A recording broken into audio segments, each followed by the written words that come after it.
अस्सलाम वालेकुम। बड़ी बात के साथ मैं हूं आदिल शाहज़ेब। आज की बड़ी बात, मुल्क की सियासत अहम मोड़ पर खड़ी है। दो अहम सियासतदानों के खिलाफ अहम अदालती कार्रवाइयाँ 2 दिन बाद होने जा रही हैं। साबिक वज़ीर आज़म नवाज शरीफ के खिलाफ अल अज़ीज़िया स्टील मिल और फ्लैगशिप रेफरेंस का फैसला इस्लामाबाद की एहतसाब अदालत अगले पीर को सुनाएगी। नवाज शरीफ के वकील की जानिब से फैसला सुनाने की तारीख में तोसी की दरख्वास्त आज मुस्तरद कर दी गई। साथ ही साथ साबिक सदर और पीपल्स पार्टी के चेयरमैन आसिफ अली जरदारी और उनकी हमशीरा फरियाल तालपुर के खिलाफ जाली अकाउंट्स केस में JIT की रिपोर्ट पर भी पीर को ही सुप्रीम कोर्ट में समाअत होगी। अहम बात यह है कि जाली अकाउंट्स केस में कराची की बैंकिंग कोर्ट ने आसिफ अली जरदारी और उनकी हमशीरा की अबूरी जमानत में 7 जनवरी तक तोसी की है। यह मामला जाली अकाउंट्स के जरिए 1 खरब रुपए से ज्यादा की मनी लॉन्ड्रिंग का है, जिसमें बड़ी बड़ी सियासी और कारोबारी शख्सियात मुश्किल में पड़ सकती हैं। जाली अकाउंट्स के जरिए पैसे किसने और किसके लिए ट्रांसफर किए, जाली नामों पर बैंक अकाउंट्स किसने खुलवाए, ये तमाम मालूमात JIT रिपोर्ट खुलने पर ही सामने आएंगी।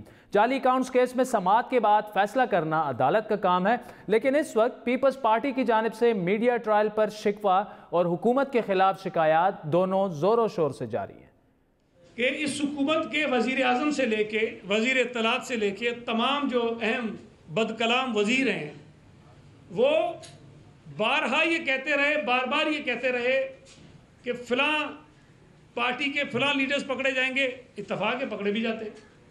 कहा जाता है ज़मानतें मंसूख हो जाएंगी, इत्तफाक़ हो जाती हैं। इस तरह वक्त दिया जाता है कि जी 50 आदमी पकड़े जाएंगे, मार्च में सफाया हो जाएगा, तो फरवरी में ये हो जाएगा। अभी भी मार्च आने वाला है, देख लीजिएगा। हम उस वक्त ये कह रहे थे कि ये हुकूमत के तर्जुमान हैं कि नैब के तर्जुमान हैं। वो सारी अफवाहें जो कल से चल रही थी दम तोड़ गई। ये लेसन है मीडिया को कि किसी डेट से पहले जो अफवाहें उठाई जाती हैं वो नहीं जानी चाहिए। और मेरी अपील होगी अवाम से भी, कोर्टों से भी, कि पाकिस्तान पीपल्स पार्टी की जो मीडिया ट्रायल है उसको रुकवाया जाए। पीपल्स पार्टी की जानिब से वज़ीर आज़म के मुशीर बराए एहतसाब बैरिस्टर शहजाद अकबर पर यह इल्ज़ाम भी आयद किया गया कि उन्होंने JIT की जानिब से सुप्रीम कोर्ट में रिपोर्ट पेश होने से पहले FIA हुकाम से खुफिया मुलाकातें की। है कि हुकूमत इस वक्त वाज़े कर चुकी है कि एहतसाब के लिबादे में वो एक सख्त किस्म की इंतकामी सियासत के पीछे लगी हुई है। क्या मुझे बताएं, शहजाद अकबर जो उनके अकाउंटेबिलिटी एडवाइज़र हैं, अगर कहते हैं कि हम ये सब अलग कर रहे हैं, हमारा कोई ताल्लुक़ नहीं है, वो क्या कर रहे थे FIA के दफ्तरों में जब JIT जिसकी आज पेशी थी, बेल पेशी थी बैंकिंग कोर्ट में, JIT बनाने के हवाले से वो वहाँ क्या कर रहे थे FIA के दफ्तरों में? पता लगा कि सारी शाम शहजाद अकबर उनके साथ और विटनेसेस बुला रहे थे और ये बिल्कुल गठजोड़ के साथ काम हो रहा है। तो ये तो मेरी भगत नज़र आ रही है। हमें कहा जाता है कि ये केसेस पुराने हैं और हमारे इससे कोई ताल्लुक़ नहीं है, नैब खुद मुख्तार है, सारे JIT वाले खुद मुख्तार हैं। तो शहजाद अकबर रात भर वहाँ क्या कर रहे थे FIA के दफ्तर में? तो ये तो जवाब देना होगा। बैरिस्टर शहजाद अकबर हो या हुकूमत वक्त हो, उन्होंने इन इल्ज़ामात की सख्ती से तरदीद की है, लेकिन हुकूमती अराकीन के बयानात जिनमें साबिक सदर आसिफ अली जरदारी और नवाज शरीफ दोनों की गिरफ्तारियों की पेशगोइयाँ की जाती रही हैं, वो अपोजिशन की जानिब से एहतसाब की आड़ में इंतकामी कार्रवाइयों के इल्ज़ामात को मज़ीद तक़वियत पहुँचा रहे हैं। इन इल्ज़ामात में कितनी सदाकत है? क्या अपोजिशन के पास ऐसे कोई सबूत मौजूद हैं जिनसे वो ये साबित कर सकें कि उनके खिलाफ इंतकामी कार्रवाई हो रही है? और हुकूमत और FIA हुकाम में मुलाकातों का मकसद जो है वो यही था कि पीपल्स पार्टी को फंसाया जाए, जो पीपल्स पार्टी समझ रही है उस पर बात करेंगे। लेकिन उससे पहले कौमी असम्बली में आज ख्वाजा साद रफीक ने एक अहम बयान दिया। क्या बयान था, आपको ये सुनवाते हैं। पीपल्स पार्टी या PMLN या अपोजिशन के बेंचेस, इन्होंने आपकी हुकूमत को गिराने की कोई कोशिश नहीं की। अगर आपके यहाँ ये खदशा मौजूद है, खुदा के लिए इस खदशे को दूर करें। 4 माह से ऊपर होने को आए हैं और चोर और डाकू कहने का और करप्शन खत्म करने के नाम पे अपोजिशन को जकड़ने का ये जो अमल है, इससे आप पीछे हट जाएं। मेरी ये इस्तदा, मेरी ये अपील पाकिस्तान की अदलिया के लिए भी है और पाकिस्तान की इस्टेब्लिशमेंट के लिए भी है कि ठंडे दिल के साथ जो सेनर एलिमेंट है वो इवेल्युएट करें कि हम पाकिस्तान को किधर लेके जा रहे हैं। खुदा न खास्ता इससे पाकिस्तान को नाकाबिले तलाफी नुकसान हो सकता है। अगर खुदा न खास्ता आसिफ अली जरदारी को गिरफ्तार किया गया तो उससे एक तूफानी और हिजानी कैफियत पैदा होगी। ये लिख लीजिए। पीपल्स पार्टी और मुस्लिम लीग नून को चाहिए कि उस पर वो बैठें, आपस में बात करें और COD को एक्सटेंड करें बाकी जमहूरी सियासी जमातों तक। ख्वाजा साद रफ़ीक इस वक्त खुद नैब की तहवील में, उनकी जानिब से ये बयान मुस्लिम लीग नून के उस बयानिए से बिल्कुल मुख्तलिफ है जो हालिया दिनों में सामने आया। क्या ये मुस्लिम लीग नून की पॉलिसी है या फिर ख्वाजा साद रफ़ीक की ज़ाती राय? अहम सवाल है, क्योंकि 2 दिन बाद अगर मियाँ नवाज शरीफ के खिलाफ फैसला आया तो पार्टी के दोनों बड़े रहनुमा जेल में होंगे। शहबाज शरीफ साहब जो आज पब्लिक अकाउंट्स कमेटी के चेयरमैन भी मुंतखब हुए, वो पहले ही नैब की हिरासत में है और इतलात के मुताबिक उनके खिलाफ रेफरेंस जल्द फाइल होने वाला है। यह सवाल भी अहम है कि मुस्लिम लीग नून और पीपल्स पार्टी दोनों जमातों को एक ही वक्त में मुश्किल का सामना है, लेकिन अब तक कोई मुश्तरका हिकमत अमली उनकी नज़र नहीं आ रही। उसी पर बात करेंगे। हमारे साथ मौजूद हैं पीपल्स पार्टी के सेक्रेटरी इतलात सेनेटर मौला बख्श चांडियो साहब। चांडियो साहब, शहजाद अकबर पर बड़ा संगीन इल्ज़ाम लगा है पीपल्स पार्टी की जानिब से कि जब JIT की रिपोर्ट पेश होना थी, उन्होंने FIA के दफ्तर में जाकर JIT मेंबरान से मुलाकात की। शहजाद अकबर खुद इस बात की तरदीद कर चुके हैं, हुकूमत इस बात की तरदीद कर चुकी है, लेकिन पीपल्स पार्टी अब भी इस बात पर मुसर है कि ऐसा ही हुआ। तो क्या सबूत हैं आपके पास? क्या FIA अफसरान की आपसे ऑफ द रिकॉर्ड कोई बात हुई है? पीपल्स पार्टी क्यों कह रही है कि ऐसा ही हुआ है? पीपल्स पार्टी गैर जिम्मेदारी की बात तो नहीं करेगी। यकीनन उनको बताया गया है, उनके पास कोई दलील होगा, सबूत होगा, तभी तो बात की होगी। लेकिन ऐसे हालात में अगर ये बातें होंगी कि ज़िम्मेदार लोग वहाँ जाएंगे, FIA के ऑफिस में जाएंगे और बातें आएंगी, ट्वीट आएंगे, लोगों को बताया जाएगा, तो आप बताएं क्या रहेगा। पर मैं समझता हूँ इन्होंने चले इसको छोड़ भी दें, तब वफाकी वज़रा क्या कर रहे हैं? उनका भी तो रवैया वही है, वक्त से पहले बातें करते हैं, JIT की बात रिपोर्ट्स के मतलब बताते हैं, अदलिया की बातें करते हैं, और जो काम अदलिया और लेब को करना है वो वफाकी वज़रा बयान देकर कर रहे हैं। एक मीडिया ट्रायल है तो पार्टी हक महफूज रखती है ना एहतजाज करने का, और मेरा ये यकीन है ये इदारे इस्तेमाल हो रहे हैं या नहीं हो रहे हैं, लेकिन ये तासुर ऐसा ही देते हैं कि इदारे हमारे कहने पे काम कर रहे हैं और ये इदारों के वकाल के खिलाफ। चांडियो साहब, आपने वफाकी वज़रा की बात की, बिल्कुल उनके बयानात से ऐसा तासुर नहीं उभरना चाहिए, लेकिन जहाँ तक शहजाद अकबर साहब की बात पे उस पर वापस आते हैं, अगर वो ये कह रहे हैं, तहरीक इंसाफ वाले भी, खुद शहजाद अकबर साहब भी, कि पीपल्स पार्टी के पास अगर सबूत हैं तो वो सामने लेके आए, क्या आप तैयार हैं? आपके पास सबूत हैं, सामने ले आएंगे वो? मेरा ख्याल है अगर ऐसा वो कहेंगे तो जो उनका ज़रिया है इस इंफॉर्मेशन का वो ज़रूर सामने लाएंगे, इसमें तो कोई कबाहत नहीं। लेकिन ये झूठ हो नहीं सकता और ये हुकूमत का काम है तरदीदें करना, वजाहतें करना, वरना पीपल्स पार्टी गैर जिम्मेदारी से कभी कोई ऐसी बात नहीं की या ऐसा कोई इल्ज़ाम नहीं लगाया। इल्ज़ाम लगाना बदकिस्मती से हुकूमत का काम होता नहीं है, लेकिन इस हुकूमत ने इल्ज़ाम लगाना और ये जो काम अपोजिशन करती है। अच्छा चांडियो साहब, आपने बड़ा खुलकर कहा कि अगर वो सबूत मांगे तो आप लोग सामने ले आएंगे, लेकिन मुशीर बराए मीडिया इफ्तिखार दुरानी ने अब से कुछ देर पहले ये कहा है कि जब भी एहतिसाब की बात आती है तो पीपल्स पार्टी मफरूजात पर मबनी खबरें फैलाना शुरू कर देती है। मेरा ख्याल में दुरानी साहब अच्छे इंसान हैं और कभी उनके लिए ऐसी बात मैं तो नहीं कर सकता, लेकिन क्योंकि उनको भी जिम्मेदारी ऐसी मिल गई है जो उनको निभाने के लिए ऐसी कई बातें करनी होती हैं। वो अच्छे आदमी हैं, वो गुरेज करें ऐसी बातों करने से, वो अपोजिशन पे इल्ज़ाम ना लगाए। अपोजिशन में सब लोग तजुर्बेकार सियासतदान हैं, उन्होंने ज़िंदगी दी हुई है जमहूरियत के लिए, और फ़ौरन ही आते ही सियासत में ऐसे मोहतरम लोगों के ऊपर इल्ज़ाम तराशी करना। वैसे दुरानी साहब हैं अच्छे, काम बड़ा उनको। अच्छा चांडियो साहब, पीपल्स पार्टी की जानिब से हुकूमत पर काफ़ी तनकीद हो रही है। आज JIT पर भी सख्त एतराज़ात उठाए गए, फिर सईद गनी साहब ने यहाँ तक कहा कि JIT रिपोर्ट पर अभी समाअत नहीं हुई लेकिन हमारा मीडिया ट्रायल हो रहा है। ऐसा लग रहा है कि पीपल्स पार्टी खुद चाहती है कि JIT की रिपोर्ट को मुतनाज़ा बना दे। आप ऐसा क्यों नहीं कहते कि हुकूमत चाहती है? हुकूमत ये तासुर देना चाहती है कि JIT भी हमारे कहने में है, नेब भी हमारे कहने में है, अदलिया भी हमारे कहने में है। ये कहना कल फलां गिरफ्तार हो जाएगा, परसों फलाना गिरफ्तार हो जाएगा, फलां तारीख को फलां आदमी जेल में होगा, ये जेब देता है हुकूमत को। ये वकार के ख़िलाफ़ नहीं इदारों के, ये इदारों को मशकूक बनाना नहीं। पीपल्स पार्टी कैसे बना सकती है? वो तो अपोजिशन में है।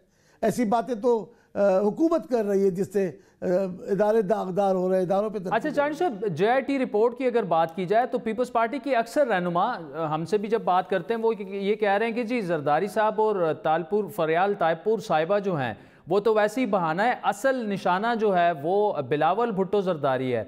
तो बिलावल भुट्टो जरदारी का JIT से क्या लेना देना, आपसे सुनना चाहेंगे। यकीनन बिलावल साहब जिस मामले में हैं नहीं, जैसे आपने उनकी उम्र के हवाले से सुना है, और फिर उनको बुलाना और इस अंदाज से और मीडिया ट्रायल का शुरू कर देना, सारी बातें तनकीद के हवाले से भी उनकी तरफ इशारे करना, तो ज़ाहिर है एक क़यादत है हमारी, वो चेयरमैन है पार्टी के, अभी उनका आगाज़ ही अब हुआ है और उसमें इस किस्म की बातें करना, बोहतान बनाने उन पर ऐसी शक व शुबहात की बातें करना, तो ज़ाहिर हम तो यही कहेंगे कि चेयरमैन साहब को वो निशाना बना रहे हैं, क्योंकि चेयरमैन साहब आगाज़ कर रहे हैं। चेयरमैन साहब ने ऐसी गुफ्तगू की है जो बुनियादी सवाल है इस मुल्क के, सोसाइटी, समाज के लिए, जमहूरियत के लिए, इदारों के लिए, वो इतने मुश्किल सवालात मेरा ख्याल है हुकूमत सुनना। अच्छा, आज ख्वाजा साद रफ़ीक ने बड़ी अच्छी तकरीर की और कहा कि जी गलतियां पीपल्स पार्टी से भी हुई, मुस्लिम लीग नून से भी हुई। उन्होंने तहरीक इंसाफ को बेसिकली ये कहा कि हमारी वाली गलतियां आप ना दोहराएं, आपके लोगों को भी अनकरीब बैलेंस आउट करने के लिए पकड़ा जाएगा। तो कुछ आपके पास खबरें हैं चांडी साहब, किसको पकड़ा जा रहा है पीटीआई में? अच्छा, अच्छे हैं ख्वाजा साद रफ़ीक, बड़ी नेकी का काम कर रहे हैं, लेकिन पता नहीं वो क्यों समझ नहीं रहे कि इनके यहाँ आपकी नसीहतों का कोई असर नहीं होगा। आप पहले भी इनको लिए कह चुके हैं, अभी फिर दोबारा इनको हिदायत दे रहे हैं। इनकी सारी सियासत अपने सामने है। पार्लियामेंट के लिए क्या कहते रहे, डी चौक में होकर जो लानतें भेजते रहे, कैसे लोगों को उकसाया असेंबली में दाखिल होने के लिए, पकड़ने के लिए, कैसे वो बेइज्जत कर रहे हैं पार्लियामेंट को, कैसे बेतौकीर कर रहे हैं, कैसे पार्टियों के ऊपर दबाव डाल रहे हैं। आप समझे ना, कैसे ये झूठे केसेस बनाकर सियासतदानों को जेलों में डालना, सियासतदानों पर केस चलाना, इसके बाद क्या नेकी की तवक्को है? मुझे तो कोई अच्छाई की तवक्को नजर। अच्छा चांडी साहब, ये जो कहा जा रहा है कि जरदारी साहब को अगर अरेस्ट किया जाता है तो बड़ी हिजानी और तूफ़ानी सूरत हाल पैदा हो जाएगी, लेकिन आपकी तो सिर्फ सिंध में गवर्नमेंट है, बाकी पाकिस्तान में क्या होगा, क्या फ़र्क पड़ेगा? देखिए, पीपल्स पार्टी को पाकिस्तान का बच्चा बच्चा जानता है। हुकूमत में गलतियाँ करे, यकीनन की होगी। जहाँ पाबंद जमहूरियत होगी वहाँ जमहूरियत अपने ख्वाहिशों के मुताबिक काम नहीं कर सकेगी, ना आइन के मुताबिक वो कुछ लोगों को डिलीवर कर सकेगी। लेकिन सब सियासी लोग जानते हैं कि पीपल्स पार्टी में जब आप तशद्दुद करोगे, पीपल्स पार्टी को जब ज़बरदस्ती दबाना चाहोगे, पीपल्स पार्टी को गैर सियासी, गैर कानूनी तरीके से दबाना चाहोगे, तो पीपल्स पार्टी रिएक्ट करेगी। वो किस किस्म का रिएक्ट करेगी वो सारे पाकिस्तान का बच्चा बच्चा जानता है। नहीं जानता तो तहरीक इंसाफ। चांदी साहब, JRT की रिपोर्ट की पीर को समात होनी है। जरदारी साहब और फरियाल तालपुर साहिबा की आज तो अबूरी जमानत जो है वो उसमें तोसी हुई 7 तारीख तक, लेकिन अगर समात के बाद अगले 3-4 दिनों में एक्सपेक्ट ये किया जा रहा है कि उन्हें अरेस्ट कर दिया जाएगा, पीपल्स पार्टी उसके लिए तैयार है? लाए अमल क्या होगा आपका? मेरा ख्याल है जब से पीपल्स पार्टी बनी है वो हुकूमत में भी होती तो जदोजहद करती रहती है। एक दिन भी पीपल्स पार्टी का ऐसा नहीं जो सियासी जदोजहद को तर्क किया उन्होंने या अवामी राब्ते की मुहिम को छोड़ दिया उन्होंने, कभी ऐसा हुआ नहीं। पीपल्स पार्टी अब भी हर हाल से गुजरने के लिए तैयार है। लेकिन सवाल ये पैदा हुआ कि ऐसी फिजा क्यों पैदा की जा रही है, क्यों तसादुम की राह अख्तियार की जा रही है? अगर ना भी हो रहा है तो क्यों सरकारी वज़रा और सरकारी नुमाइंदे इस किस्म की फिजा बना रहे हैं? कभी देखा है आपने हुकूमतें तसादुम की राह अख्तियार करें? कभी आपने देखा है हुकूमत गालियां दे, अपोजिशन की तरह हुकूमत गुफ्तगू करे? अच्छा चांडी साहब, ये बताएं, अगर जरदारी साहब को मफामत के बादशाह के तौर पर जाना जाता है, उन्होंने तसादुम की सियासत, बल्कि अगर ये कहा जाए बिल्कुल की नहीं है तो वो दुरुस्त होगा, लेकिन जिस तरफ चीज़ें जा रही हैं लग ये रहा है कि सियासी दर्जा हरारत जो है वो बढ़ेगा। लेकिन अगर इस दौरान कोई ऑफर आपको आती है, मफामत का कोई रास्ता खुलता है, केसेस वापस होने की बात होती है, आप तहरीक इंसाफ के साथ बैठने के लिए तैयार हैं? वो अगर ये कहें मुल्क की खातिर बैठ जाएं, जी पीपल्स पार्टी मुफाहमत के लिए तैयार है? अभी भी मामला केसेस का नहीं, मामला हमारी ज़ात का नहीं, मामला वो गुफ्तगू है, वो बिलावल साहब जो अवामी बात करते हैं, जो अवामी हुकूक की बात करती है, जो हुकूमत के वादे खिलाफियों की बात करती है, हुकूमत की नाकामियों की तरफ तवज्जो दिलाते हैं। असल बात वो है जहाँ तक बातचीत करने की है। हम कब कहते हैं कि बातचीत नहीं हो सकती? ठीक, मतलब आप अभी तैयार हैं? सही, सियासत में बातचीत के दरवाजे बंद नहीं होते, लेकिन कानून के मुताबिक, आइन के मुताबिक, जमहूरियत के रूह के मुताबिक अवाम के फायदे में अगर बातचीत होती है तो कब पीपल्स पार्टी इनकार कर सकती है? सेनेटर मौला बख्श चांडियो साहब हमारे साथ थे, बहुत बहुत शुक्रिया। उन्होंने बड़ी अहम बात की नाज़रीन। उन्होंने कहा कि उनके पास सबूत हैं इस बात के कि शहजाद अकबर साहब जो हैं वो FIA के हुकाम से मिले जब JIT रिपोर्ट पेश हो रही थी, और अगर हमें कहा गया तो हम सोर्स ऑफ इंफॉर्मेशन और सबूत जो हैं वो सामने ले आएंगे।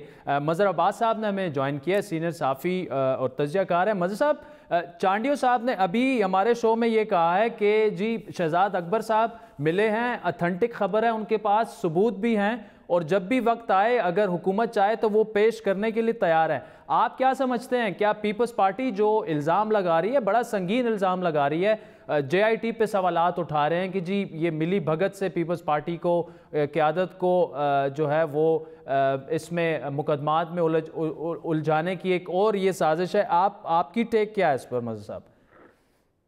शुक्रिया आदिल। देखिए, मैंने इसके ऊपर ये खबर तो मेरा ख्याल है दोपहर से चल रही है, लेकिन इस पे अभी तक गवर्नमेंट का कोई रद्द-ए-अमल सामने नहीं आया या मुझसे मिस हुआ है।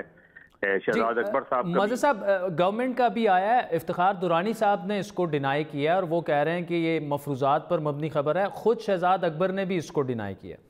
अच्छा, अगर डिनाई किया तो जाहिर है फिर जब तक इस खबर की तस्दीक ना हो जाए हम इसके बारे में कुछ नहीं, इस पे मेरा ख्याल है तबसरा करना इसलिए वो है कि आप एक चीज़ जो अभी तक कंफर्म नहीं है उसके बारे में मैं उस पर क्या राय दे सकता हूँ। लेकिन अगर ऐसी कोई मुलाकात हुई है जिसकी तरदीद की जा रही है तो मुलाकात बिल्कुल भी नहीं होनी चाहिए। तो बड़ा संगीन मामला है, सुप्रीम कोर्ट इस पर टेकअप कर सकती है, या जो लोग इल्ज़ाम लगा रहे हैं वो इस हवाले से कोई शवाहिद लाएं कि उन्होंने ऐसी मीटिंग की है, क्योंकि वो ये जाहिर है ये पूरे केस को फिर मशकूक बना देगी अगर ये मुलाकात की तस्दीक हो जाती है। तो अभी तो सिर्फ वो बात ठीक है कि अभी तो खबर जो है वो मफरूजों पर ही मबनी है, क्योंकि इसकी किसी भी जो इल्ज़ाम लगा रहे हैं उनकी तरफ से भी कोई इस तरह के शवाहिद नहीं है सामने आए हैं, और जिस पर इल्ज़ाम लगाए जा रहे हैं वो तरदीद कर चुका है। ठीक। अच्छा मज़हर साहब, एक दूसरी बात चांडियो साहब ने अभी जो की कि जी JIT की जो रिपोर्ट है उसमें जरदारी साहब और फरियाल तालपुर साहिबा जो हैं वो तो सिर्फ बहाना है, असल टारगेट जो है वो बिलावल भुट्टो जरदारी है। अब बिलावल साहब को तो सिर्फ एक दफ़ा ही बुलाया था JIT में और उनसे उस वक्त के बारे में सवालात किए जब वो सिर्फ 1 साल के थे। ये बात क्यों शिद्दत से अब पीपल्स पार्टी को गुज़श्ता 2-3 दिनों से ये चीज़ें सामने आ रही हैं?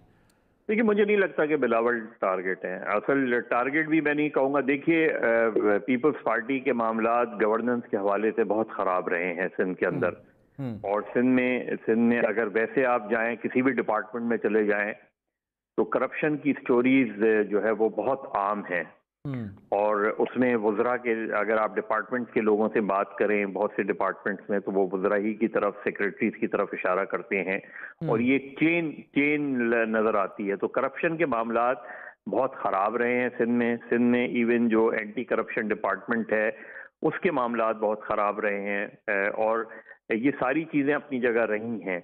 ये बिल्कुल इसी तरीके से पीपल्स पार्टी के लोगों से आप ऑफ द रिकॉर्ड चाहे वज़रा से बात कर लें, वो अनवर मजीद के हवाले से या ओमनी ग्रुप के हवाले से जो बातें करते हैं वो आपको नजर आती हैं। असल चीज़ ये नहीं है, जाहिर है ये बातें होती रहती हैं। असल चीज़ ये है कि अगर ये FIA ने इसकी तहकीकात की है तो ये बर्डन FIA के ऊपर है कि वो अब इसको अदालत में साबित करे। हमारे यहाँ चूँकि डिफेमेशन की कोई कानून इतना सख्त नहीं है, वरना अगर आप किसी पर इल्ज़ाम लगाते हैं और इल्ज़ाम गलत साबित हो तो इल्ज़ाम लगाने वाले को भी जो है वो उसकी सज़ा का तयन हमारे यहाँ नहीं है। उस तरह आप जाएं फिर एक लंबा प्रोसीजर है। तो असल चीज़ ये है कि ये केस तो बड़ा ये जिस तरह FIA ने से पता चला है, FIA के ज़राए से वो ये समझते हैं कि ये मुकदमा बहुत मजबूत है, लेकिन वाइट कॉलर क्राइम हमेशा से अदालतों में साबित होने में बड़ी दुश्वारियाँ पेश आती हैं। और ये FIA के लिए बड़ा चैलेंज होगा, और क्योंकि वजीर आजम के पास वजारत दाखिला भी है इसलिए अगर ये केस प्रूव नहीं होता फिर ये बात वजीर आजम तक जाएगी, क्योंकि बहैसियत वजीर दाखिला वो इस केस को भी, इस इन्वेस्टिगेशन को मॉनिटर भी कर रहे हैं। और फिर JIT बनाई है सुप्रीम कोर्ट ने। अब JIT की जो रिपोर्ट पे मंडे को कोई फैसला होगा, और जो उसके मंदरजात सामने आए हैं वो हैं तो बड़े संगीन, लेकिन क्या वो JIT के जो चीज़ें सामने आई हैं क्या वो अदालत में जब मुकदमा चलेगा उसमें FIA वो प्रूफ कर पाएगी नहीं कर पाएगी, ये असल सवाल है, और जाहिर है इसके लिए हमें थोड़ा इंतज़ार करना पड़ेगा। मज़हर अब्बास साहब बहुत बहुत शुक्रिया, thank you so much for joining us. नाज़रीन, वक्त हो चाहता है एक ब्रेक का, जिसके बाद बात करेंगे मुल्क की मईशत को आज मिलने वाली नई खुशखबरी की। हमारे साथ रहिए।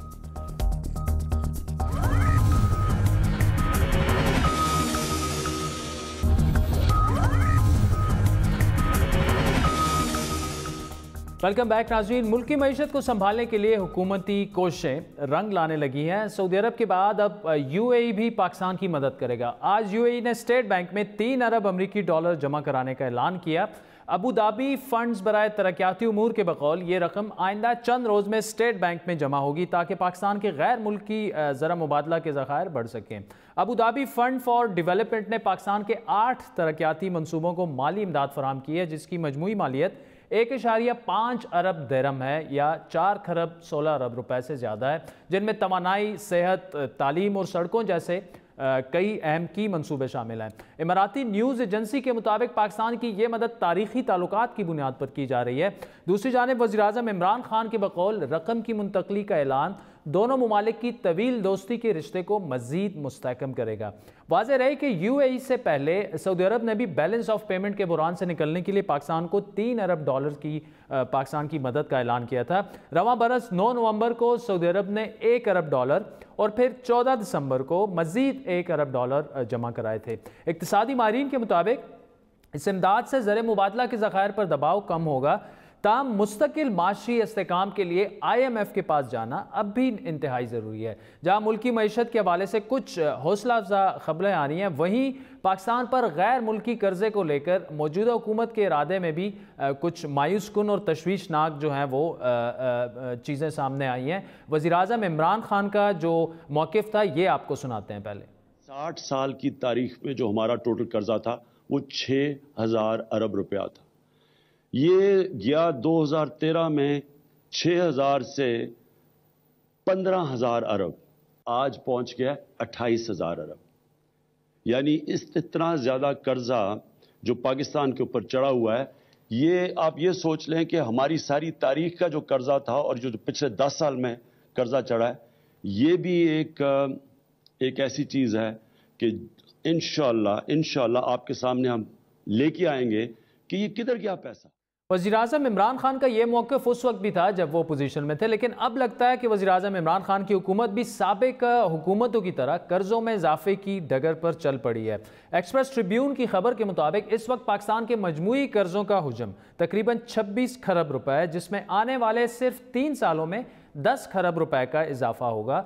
खबर के मुताबिक कौमी कर्ज़ों को लेकर मुस्लिम लीग नून की हुकूमत ने अपने साल में जो किया, मौजूदा हुकूमत ने उन्होंने जो 5 साल में किया, मौजूदा हुकूमत ने वो 3 साल में तकरीबन जो है वो 10 खरब का इजाफा होने वाला है। इसकी अहम वजह जो है वो रुपए की कदर में कमी है, शरह सूद में इजाफा है और अखराजात के हवाले से भी इकदामात हैं। आदाद शुमार के मुताबिक आइंदा 3 साल में पाकिस्तान का मजमूई कर्ज़ों का हुजम 26 खरब रुपए से बढ़कर 36 खरब रुपए होने का अंदेशा है। फाइनेंस मिनिस्ट्री के मुताबिक चीनी, यूरोपीय और खलीजी बैंकों से कर्जों की वसूली, बॉन्ड्स का इजरा और दीगर इकदामात से अदायगियों का तवाज़ुन बरकरार रखने समेत दीगर मालियाती उमूर अदा करने की कोशिशें तो हो रही हैं और इन कोशिशों में इनको सराहा भी जाना चाहिए, लेकिन ये कर्ज़ों के जो हुजम के बढ़ने की बात है उस पर भी बात करेंगे। हमारे साथ मौजूद हैं हुकूमत के माशी तर्जुमान डॉक्टर फ़ारूक सलीम साहब। डॉक्टर साहब, थैंक्स फॉर जॉइनिंग अस।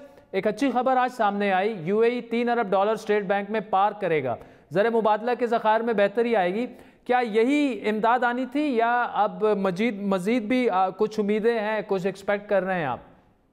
देखिए, अगस्त के महीने में जब पीटीआई ने हुकूमत संभाली तो उस वक्त जो मालियाती खसारा या गैप जिसको कहा जा रहा था वो 12 अरब डॉलर का था और उसी वक्त माशी हवाले से जो 2 बयानात सामने आए, जो 2 हिकमत अमली के जुज़ सामने रखे गए, वो ये थे कि इस मालियाती खसारे को 2 ज़राए से पुर किया जाएगा। एक IMF होगा और दूसरा इमदादी पैकेजेस जो हैं मुख्तलिफ दोस्त ममालिक से आएंगे। खुशखबरी पहली वाली जो थी वो अक्टूबर की 23 तारीख थी, जिसका आपने शायद जिक्र किया कि 3 अरब डॉलर सऊदी अरेबिया का जमा करवाने का वादा और 3 अरब डॉलर का डिफ़र्ड ऑयल पेमेंट का। अब UAE से जो खबर आई है वो तकरीबन उससे मिलती जुलती है जो सऊदी अरेबिया की खबर थी और अगर हम प्रोजेक्ट कर लें जो ज़खायर हैं डॉलर के वो तकरीबन 16 अरब डॉलर तक पहुंच जाएंगे।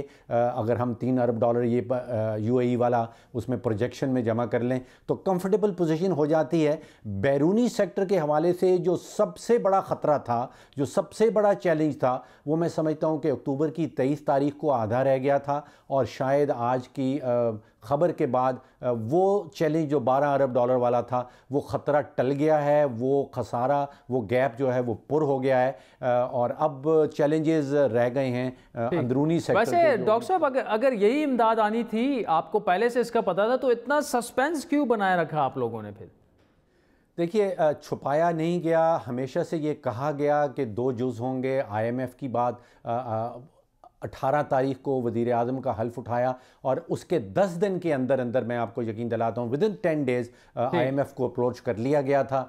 आपने देखा कि वो 2 हफ्ते यहाँ रह के गए, स्टाफ मिशन के साथ बड़ी डिटेल में बातचीत हुई और वो मुज़ाकरात अभी तक जारी हैं। उनका यहाँ पे फ़िज़िकल प्रेजेंस होना कोई ज़रूरी नहीं है, वो मुज़ाकरात जारी हैं। उसमें कोशिश ये हो रही थी कि IMF के साथ वेनेज़ुएला ने एक एग्रीमेंट किया और उसके नतीजे में वेनेज़ुएला की तारीख़ में इतने बड़े सड़कों के ऊपर एहतजाज नहीं हुए जो IMF के साइन करने के बाद हुए। उर्दन में ऐसा ही हुआ। उर्दन में IMF ने जब एग्रीमेंट साइन किया तो लोग बाहर निकल आए क्योंकि महंगाई बहुत हो रही थी और बहुत जो है वो गरीब तरीन तबकात पे पड़ रहा था।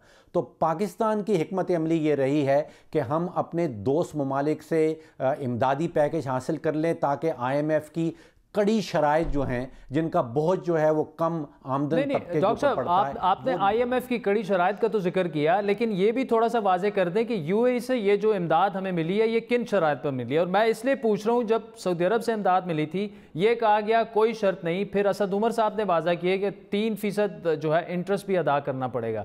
शराइत अगर थोड़ी सी आप वाजे कर दें डॉक्टर साहब। इसकी डिटेल तो मेरे तक अभी तक नहीं पहुंची है। मैं आपको ये ज़रूर बता सकता हूं कि Abu Dhabi fund for development जो है, जो 1971 में एक फ़ंड बनाया था UAE की हुकूमत ने, ये उसकी तरफ से ऐलान किया गया है। इसकी पहले भी पाकिस्तान में कुछ प्रोजेक्ट्स में हिस्सादारी है और पुराना प्रोजेक्ट अगर मैं आपको बताऊं तो एक 1.5 बिलियन दिरहम का इनका प्रोजेक्ट चल रहा है, जिसमें से तकरीबन 950 जो मिलियन दिरहम था वो ग्रांट बन गई थी। इसका जनरली तरीक़ाकार ये है कि ये कर्जा जात भी देता है और ये ग्रांट्स भी देता है। जो करंट $3 बिलियन का जिक्र हो रहा है अभी तक वाजे नहीं है कि इसमें से ग्रांट। डॉक्टर साहब, आज खबर एक सामने आई है, ये कहा जा रहा है कि आप लोग अपने पहले 3 सालों में पाकिस्तान तहरीक-ए-इंसाफ मजमूई कर्जों की मद में 10 खरब रुपए जो है वो इजाफा होगा। यानी साबिक हुकूमत ने जो काम 5 बरस में किया आप 3 बरस में कर देंगे। और मुस्लिम लीग नून पर इल्ज़ाम PTI ये लगाती रही है कि रिकॉर्ड बोरोइंग उन्होंने की थी। ये काम तो आप भी कर रहे हैं। अब हम कर्जाजात आज के जो कर्जाजात ले रहे हैं ये इस वजह से ले रहे हैं कि पुराने कर्जाजात वापस कर सकें। तो ये सिचुएशन, हम इस सिचुएशन में फंस गए हैं। लेकिन जो PTI उन्होंने भी इसीलिए लिए होंगे कि पीपल्स पार्टी ये कर रही थी। एक चीज तो आपने पीपल्स पार्टी ने ये लिए होंगे कि 5 महीने के अदाद-ओ-शुमार सामने आए हैं बैरूनी तजारत के हवाले से। उसमें जो करंट अकाउंट डेफिसिट है उसमें तकरीबन 4 अरब डॉलर। डॉक्टर साहब, खबर ये है कि आप लोगों ने IMF को भी आगाह कर दिया है कि 2021 तक, 2021 तक मुल्क का मजमूई कर्जा जो है वो 36 खरब तक पहुंच जाएगा। मैंने अखबार का तराशा, मैंने वो शहबाज राना साहब की शायद आज खबर छपी है, मैंने वो पढ़ी ज़रूर है, लेकिन IMF वाले जो हैं वो एक डेट सस्टेनेबिलिटी एनालिसिस उसको कहते हैं। वो हर मुल्क जो अप्लाई करता है उनके पास उसकी एक सस्टेनेबिलिटी के कितने कर्जाजात वो मुल्क बर्दाश्त कर सकता है। वो अपना एक इंडिपेंडेंट तरीका है। वो हर मुल्क को एक ग्रे जोन में, ग्रीन जोन में या रेड जोन में डालते हैं। वो अमल जो है वो IMF वाले। अच्छा, चले मिनी बजट पे आते हैं। हुकूमत मिनी बजट ला रही है और तहरीक-ए-इंसाफ का वादा ये था कि गरीब आवाम पर बोझ नहीं डाला जाएगा, लेकिन इक़दामात तो उसके बरक्स हो रहे हैं डॉक्टर साहब। इसको नाम आप चाहे जो भी दे लें, लेकिन मज़ीद एडजस्टमेंट अगर हमने 4.5% पे अपना बजटरी खसारा लाना है तो मज़ीद एक बोझ जो है वो पाकिस्तानियों को, आप कड़वी गोली समझ लें, लेकिन एक मज़ीद बोझ मुझे लग रहा है कि अगले कुछ हफ्तों में, महीनों में। डॉक्टर फ़ारूक सलीम साहब तर्जुमान बराए मईशत हमारे साथ थे। बड़ी अहम बातें उन्होंने की। नाजरीन, एक तो ये कि एक जिस वक्त अभी ख़बरें ये चल रही हैं कि तहरीक-ए-इंसाफ जो है खदशा ये है कि वो रिकॉर्ड बोरोइंग करेंगे अगले 3 साल में, 10 खरब रुपए जो है वो मज़ीद बोरो करेंगे। लेकिन डॉक्टर साहब ने उसकी एक्सप्लेनेशन ये दी कि जो हमने कर्ज़े लिए हुए हैं उनको उतारने के लिए वो ये रिकॉर्ड बोरोइंग करेंगे। लेकिन अच्छी बात ये है कि अभी पाकिस्तान के पास $3 बिलियन मज़ीद आने वाले हैं UAE से, और उससे मईशत भी मुस्तहकम होगी, ज़र मुबादला के ज़खायर भी बढ़ेंगे, और उम्मीद ये करेंगे कि पाकिस्तानी रुपए की कदर जो है वो भी मुस्तहकम होगी। वक्त तो चाहता है एक ब्रेक का, जिसके बाद बात करेंगे अफगानिस्तान में क़याम अमन के हवाले से अहम तरीन पेशरफ्त की। हमारे साथ रहिएगा।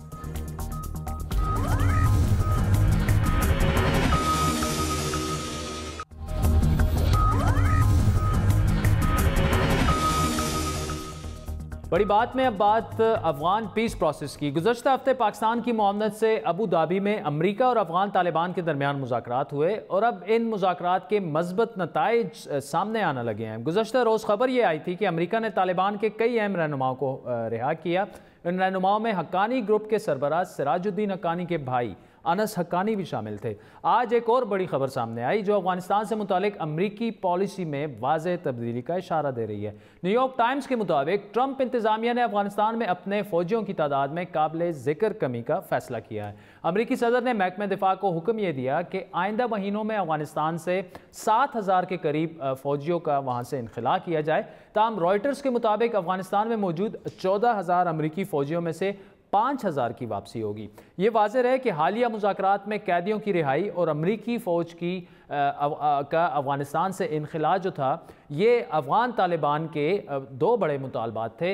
अमरीका की जानिब से ये फ़ैसला एक ऐसे वक्त में हुआ जब डोनाल्ड ट्रंप की जानिब से शाम से अमरीकी अफवाज की वापसी का ऐलान भी हुआ, और उसके अगले ही दिन US defence secretary James Mattis मुस्ताफ़ी हुए, और ये भी कहा जा रहा है कि उनके मुस्ताफ़ी होने की वजूहात में सदर ट्रंप की अफ़गान पॉलिसी भी थी, और उनके भी उनसे इस पर शदीद इख्तिलाफ़ात थे। दूसरी जानिब अफ़गानिस्तान के लिए भी ये अचानक ऐलान किसी हैरत से कम नहीं। सिक्योरिटी मामलात से जुड़े कई अफगान हुकाम ने न्यूयॉर्क टाइम्स को ये बताया है कि वो बिल्कुल नावाकिफ़ थे कि अमेरिका फ़ौजियों की वापसी का ऐलान करेगा। ताहम अफ़गान कौमी सलामती के तर्जुमान तारिक आर्यान के बकौल अफ़गान फोर्सेस मुसल्लह और तरबियत याफ्ता हैं, और इस फैसले से उनके हौसले पर असर नहीं पड़ेगा। लेकिन तवज्जो तलब पहलू ये है कि अफ़गान हुकूमत की टीम ने तालिबान से उनकी मुलाकात ना होने को सियासी नाकामी करार दिया है। इस तमाम मामले पर बात करेंगे सीनियर साफ़ी सलीम साफ़ी साहब हमारे साथ मौजूद है। साफ़ी साहब, अमरीकी फ़ौज का इनखला एक बड़ा फ़ैसला है यकीनन, और ये है कि एक नैरेटिव था ये कि अमेरिका किसी न किसी सूरत अफ़गानिस्तान में अपना असर रसूख बरकरार रखेगा और रखना चाहता है। तो ये फ़ौजियों के इनखला को क्या सिंबॉलिक फ़ैसला करार दिया जाए, या इसको आप एक तारीख़ी फ़ैसला कहेंगे कि 18 साल के बाद अमेरिका ने अफ़गानिस्तान से इनखला का ऐलान किया है? देखिए, अमरीकी अफवाज शुरू में वहाँ पे कोई 1.25 लाख के तादाद में थी, और बाद में इसको कम कर दिया गया था। ओबामा के इक़्तिदार में आने के बाद जब सर्च किया गया तो चंद हज़ार ट्रुप्स दोबारा अफ़गानिस्तान भेज दी गई। ठीक, इस वक्त प्रैक्टिकली अफ़गानिस्तान में 8,000 के लगभग अमरीकी ट्रुप्स हैं, और वो भी 2014 के बाद उनका कम्बैटिंग रोल ख़त्म हुआ था। वो सिर्फ अफ़गान फोर्सेस के सपोर्ट में थे या उनकी ट्रेनिंग कर रहे थे। फिर हामिद करज़ई ने उन पे बहुत सारी पाबंदियां भी लगाई थी, मसलन नाइट रेड्स वगैरह से उनको मना किया था। तो अशरफ गनी के इक़्तिदार में आने के बाद अगरचे उनको नाइट रेड्स और उस तरह की चीज़ों की इजाज़त दी गई है, लेकिन अभी भी अमेरिकन फोर्सेस का कम्बैटिंग रोल ना होने के बराबर है। और उसका अंदाज़ा आप इससे लगा लीजिए कि जो गुज़िश्ता साल था, इस पूरे साल में टोटल अमेरिकन 13 सिपाही उनके जंगों में मर गए हैं, जबकि उसके बरक्स अफ़गान ट्रुप्स और पुलिस की तादाद वो 2,500 से ज़्यादा है। फिर जब डोनाल्ड ट्रंप आ गए तो डोनाल्ड ट्रंप की शुरू दिन से ये लाइन रही थी, और उसने इलेक्शन में भी दुनिया से वादा किया था और कौम से कि वो बाहर से अपनी ट्रुप्स को निकालेंगे और उनके अखराजात को कम करेंगे। अब यहाँ पे भी अफ़गानिस्तान के ज़मन में भी उनकी ये ख्वाहिश और कोशिश थी, और ये जो अमेरिकन ओहदेदार या उनके इस्टेब्लिशमेंट के अहलकार जब पाकिस्तानी या अफ़गानी या रीजन के दूसरे प्लेयर से बात करते थे तो वो इसी चीज़ से उनको डराते थे कि देखें आप कुछ मामले को सुधरने दें, वरना हमारे प्रेसिडेंट का कोई एतबार नहीं है, वो किसी भी वक्त इसको कर सकते हैं कि ऐलान कर दे एक तरफा कि हम यहाँ से निकल रहे विड्रॉल कर रहे हैं। और इस पे जिस तरह अभी उसके साथ ही जनरल मैटिस ने, उनके जो डिफेंस सेक्रेटरी ने इस्तीफा दे दिया है, तो उससे लगता है कि ये पॉलिसी बुनियादी तौर पर अमेरिकन इस्टेब्लिशमेंट की सोच की अक्कास नहीं है, लेकिन जो डोनाल्ड ट्रंप की सोच है। अच्छा साहब, आपने गुज़श्ता हमारे बड़ी बात में ये कहा था लास्ट वीक के तालिबान को पीस टॉक्स में लेकर आने की कोशिश जो है वो अमरीकी इस्टेब्लिशमेंट और पाकिस्तानी इस्टेब्लिशमेंट काफ़ी अरसे से कर रही थी, और एक तासुर ये भी है कि सियासी क़यादत जो भी चाहे अमेरिका में, लेकिन फैसला अमरीकी इस्टेब्लिशमेंट ही कर रही है। ये मामला तो उल्टा लग रहा है आपकी बातों से। इसका मतलब ये हुआ कि जनरल मैटिस के इस्तीफे की एक बड़ी वजह जो थी वो ये पॉलिसी भी थी, वो नहीं चाह रहे थे, अमरीकी इस्टेब्लिशमेंट नहीं चाह रही कि वहाँ से विड्रॉल किया जाए, लेकिन ट्रंप इंतज़ामिया चाह रही थी कि वहाँ से किया जाए विड्रॉल। देखिए, एक तो जनरल मैटिस के अगर आप इस्तीफे का मतन देखते हैं जो उसने प्रेसिडेंट ट्रंप को भिजवाया है, तो उसमें उसने बुनियाद ये बनाया हुआ है कि वो ये कहते हैं कि हम ये समझते हैं कि चीन और रूस के इमरजेंस के तनाजुर में अमरीकी इन्फ्लुएंस बाकी दुनिया में हमें बढ़ा देना चाहिए। यानी वो मुख्तलिफ इस रीजन में या बाकी दुनिया में जो अमेरिकन फोर्सेस के ज़रिए या बाकी इन्फ्लुएंस के ज़रिए जो मैनेजमेंट हो रही है, वो उसको न सिर्फ कंटिन्यू रखना चाहते हैं, बल्कि वो समझते हैं कि रशिया और चाइना के ख़तरे के कंटेक्स्ट में अमेरिकन को अपना ये ग्लोबल रोल बढ़ा देना चाहिए। फिर अभी जो अमेरिकन सेंट्रल कमांड के भी संभालने वाले कुछ अरसे बाद जनरल मैकेंजी ने अमेरिकी कांग्रेस में जो ब्रीफिंग दी थी, उसमें भी उसने ये कहा था कि इस वक्त अफ़गानिस्तान से हमारी फ़ौजों का एकदम इनखला ये का मतलब ये होगा कि अफ़गान फोर्सेस भी उसके बाद सरवाइव नहीं कर सकेंगी। तो मजमूई तौर पर उनकी इस्टेब्लिशमेंट की ये सोच नज़र नहीं आती, लेकिन ख़ुद चूँकि डोनाल्ड ट्रंप की हमेशा से ये तरजीह रही है कि वो जल्द अज जल्द इसको निकाले, और जो उन्होंने पिछली अफ़गान पॉलिसी अनाउंस की थी, तो वो बेसिकली या तो उनके सोच की नहीं बल्कि अमेरिकन इस्टेब्लिशमेंट की सोच की अक्कास थी, या फिर ये था कि उन्होंने वक्ती तौर पर इसी तरह का एक सर्ज करने की कोशिश की जिस तरह के ओबामा ने निकालने के लिए या निकलने का रास्ता हमवार करने के लिए अपनी फ़ौज बढ़ाई थी। लेकिन अब मैं समझता हूँ कि जो कुछ हो रहा है इस पे तो बज़ाहिर हमारे लोग बड़े खुश हैं और बगले बजा रहे हैं, लेकिन मुझे अगर ये मामला इसी तरह होता है तो मुझे तो ये बड़ा ख़तरनाक रुझान ख़ुसूसन पाकिस्तान और अफ़गानिस्तान के लिए नज़र आ रहा है, क्योंकि अगर अफ़गान हुकूमत और तालिबान की कोई अरेंजमेंट नहीं हो जाती और अमरीकियों को सिर्फ इन मुज़ाकरात के नतीजे में सिर्फ अमेरिकन को निकलने के लिए फेस सेविंग मिल जाता है और वो निकल जाते हैं, तो मेरे ख्याल में ये अफ़गानिस्तान में एक नई खुनरेज़ी और तबाही के लिए बुनियाद साबित होगा। शाहिद साहब, जिस जानिब आप इशारा कर रहे हैं उससे तो यही ज़ाहिर हो रहा है कि अमरीकी जो हैं वो फेस सेविंग चाह रहे थे और उस पर उनका उसी पर फोकस रहा इन मुज़ाकरात में, लेकिन इन मुज़ाकरात में एक बड़ा चैलेंज अफ़गान हुकूमत और तालिबान को आपस में बिठाना था। वो मामला तो जूं का तूं है। फिर देखिए, एक तो ये कि ये सिर्फ तालिबान के साथ मुज़ाकरात के कंटेक्स्ट में नहीं हो रहा, बल्कि मैं समझता हूँ कि शायद तालिबान के साथ मुज़ाकरात अमेरिकन के इस डिज़ाइन के कंटेक्स्ट में हो रहे हैं, क्योंकि माजी में अमरीकी बराह रास्त तालिबान के साथ मुज़ाकरात पे आमादा नहीं थे, लेकिन अब वो बराह रास्त मुज़ाकरात ऐसे आलम में कर रहे हैं कि अफ़गान हुकूमत उस पर ज़्यादा खुश नहीं है और अफ़गान हुकूमत के नुमाइंदे कोशिश के बावजूद उन मुज़ाकरात में नहीं बैठ सके।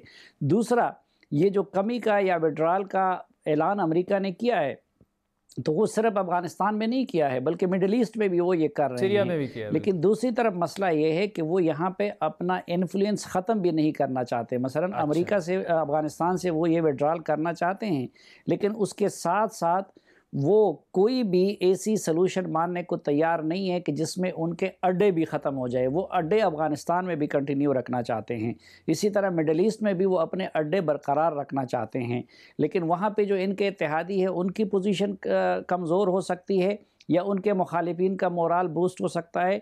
दूसरा, अफ़गानिस्तान के अंदर एक तो इस फ़ैसले से तालिबान का मोराल बूस्ट हो जाएगा और अफ़गान हुकूमत और उसके जो हामी है उनका मोराल मज़ीद गिर जाएगा, अफ़गान ट्रुप्स का मोराल भी मज़ीद गिर सकता है, जो रीजनल प्लेयर्स हैं वो भी मज़ीद एक्टिव हो सकते हैं। लेकिन अब लगता यही है कि अफ़गान हुकूमत और तालिबान के दरमियान, क्योंकि आज भी जो अफ़गान हुकूमत ने मुज़ाकरात के हवाले से जो रद्द-ए-अमल दिया है, तो उसमें अफ़गान हुकूमत के तर्जुमान ने यह कह दिया है कि इससे लगता है कि तालिबान मुज़ाकरात में या अमन के अमल में संजीदा नहीं है। हमारी कोशिश ये होनी चाहिए, अफ़गानों की भी और पाकिस्तान की भी, कि अमेरिका का मामला हो या ना हो, लेकिन अफ़गान हुकूमत और तालिबान के दरमियान कोई पैचअप होनी चाहिए। और अगर आपको याद हो तो आपके पिछले प्रोग्राम में भी मैंने ये अर्ज़ किया था कि अमेरिका और तालिबान की डील इतनी मुश्किल नहीं है, बल्कि असल मुश्किल अफ़गान हुकूमत और तालिबान की डील में है। और लगता यही है कि मामला उस ख़तरनाक तरफ जा रहा है कि शायद अमरीकी अपने लिए कोई फ़ेस-7 ढूंढ ले या उनकी और तालिबान की डील हो जाए, लेकिन तालिबान और अफ़गान हुकूमत का झगड़ा बरकरार रहे। और ये पाकिस्तान और अफ़गानिस्तान दोनों के लिए बड़ी ख़तरनाक सिचुएशन, चैलेंजिंग सिचुएशन है। सलीम साफ़ी साहब, बहुत बहुत शुक्रिया, थैंक यू सो मच। नाज़रीन, एक और स्टोरी की तरफ बढ़ते हैं। मुल्क भर में कायम गैर कानूनी तजावुज़ात के ख़िलाफ़ ऑपरेशन मुल्क भर में जारी है, जहां बड़े पैमाने पर दुकानों, मार्केट्स और रिहायशी इलाकों को मिसमार किया गया। इसी तरह इस्लामाबाद के सेक्टर F8 में मुबैना तौर पर कायम वकला के गैर कानूनी चैम्बर्स के खिलाफ भी ऑपरेशन हुआ, जिसके दौरान गैर कानूनी तामीरात और तजावुज़ात को गिराया गया, जिस पर वकला की जानिब से शदीद एहतजाज भी हुआ और अदालतों को ताले लगाने की इतलात भी आई। वाज़ेह रहे कि इस बारे में चीफ जस्टिस ऑफ पाकिस्तान ने भी खुद नोटिस लिया था, जिसके बाद रवां बरस सितंबर में इस्लामाबाद हाई कोर्ट ने भी फुटबॉल ग्राउंड में वकला की जानिब से कायम की गई जो मुबैना तौर पर गैर कानूनी तजावुज़ात हैं, उसे ख़त्म करने के लिए इस्लामाबाद बार कौंसिल के रहनुमाओं को 1 माह का वक्त भी दिया था। बात करेंगे सीनियर सहाफ़ी मतीउल्लाह जान से, जो इस स्टोरी पर तफसील से रिपोर्टिंग भी कर चुके हैं और इस सारे मामले पर गहरी नज़र रखते हैं। मतीउल्लाह जान साहब, काफ़ी अरसे से ये मामला खबरों में है, आज कार्रवाई हुई, लेकिन कहा यह जा रहा है कि फुटबॉल ग्राउंड में जो चैम्बर्स थे उनके खिलाफ आज भी कोई कार्रवाई नहीं हुई। बता सकते हैं हमें ये मामला क्या है? और ये जो ऑपरेशन हुआ है, ये CDA ने कोई वो फुटबॉल ग्राउंड के ऊपर नहीं ऑपरेशन किया, जहाँ पे आधा के करीब वकला ने कब्जा किया हुआ है। इस्लामाबाद दारुल खिलाफे में वकला ने आधे फुटबॉल ग्राउंड पे कब्जा किया हुआ है। सुप्रीम कोर्ट ने उसका नोटिस लिया हुआ है, इस्लामाबाद हाई कोर्ट ने उसका नोटिस लिया। मुझे तौहीन अदालत का नोटिस जारी हुआ जब मैंने एक प्रोग्राम किया कि वकला ने कब्जा किया हुआ है, और कुछ वकला ने कह दिया कि जस्टिस शौकत अजीज़ सदीकी भी ये केस सुनते रहे हैं और उनकी इजाज़त है, गलत भी हो सकता है, तो उस पर तौहीन अदालत की कार्रवाई हुई मेरे साथ। अब सुप्रीम कोर्ट में ये केस पेंडिंग है। फुटबॉल ग्राउंड उसी तरह है, आधे पे वकीलों के पक्के चेंबर्स बन गए हैं, 2-2 मंजिला चेंबर बन गए हैं। ठीक है मतीउल्लाह जान साहब, इस पर आप काफ़ी अरसे से काम कर रहे हैं, आपने वकला और उनके लीडर से भी, रहनुमाओं से भी बात की होगी। यकीनन वकला के भी मसाइल होंगे, उन्होंने भी काम करना होता है, उनके लिए कोई मुनासिब जगह फराहम की जा सकती है आपके ख्याल में, या इस सिलसिले में उन्होंने कोई इंतज़ामिया से मुज़ाकरात किए? कोई देखिए, ये बदकिस्मती है, हमारे इस्लामाबाद के जो मास्टर प्लान है उसमें कभी ये सोचा ही नहीं गया था कि यहाँ पे भी अदालतों के लिए भी कोई जगह होनी चाहिए, और ये हमारे जो इस्लामाबाद के प्लानर्स थे उनकी बहुत बड़ी गलती थी। और ये सच है कि इस्लामाबाद की अदालतों के लिए कोई जगह नहीं थी। हाई कोर्ट के लिए जो है कोई ऐसी जगह मुख्तस नहीं की गई थी और बाद में मुख्तस हुई, और जो ज़िली अदालतों के लिए बाद में एक G10 सेक्टर में जगह मुख्तस की गई है, अब वहाँ पे वो इस्लामाबाद हाई कोर्ट के को शिफ्ट कर दिया गया। अब इस्लामाबाद हाई कोर्ट की जो बड़ी बिल्डिंग है वो शाराए दस्तूर पे अब तामीर हो रही है, तो इस्लामाबाद हाई कोर्ट जब शाराए दस्तूर पे शिफ्ट होगी तो फिर ये तवक्को है कि ये डिस्ट्रिक्ट कचहरी अब G10 में शिफ्ट हो जाएगी। और यहाँ पे जान साहब सीनियर सहाफ़ी हमारे साथ थे, बहुत बहुत शुक्रिया। नाज़रीन, आज के प्रोग्राम पर आपके फीडबैक के मुंतज़िर रहेंगे। हमारा ट्विटर हैंडल है @बड़ी बात। मुझे मेरी टीम से मैं इजाज़त दीजिए, खुदा हाफ़िज़।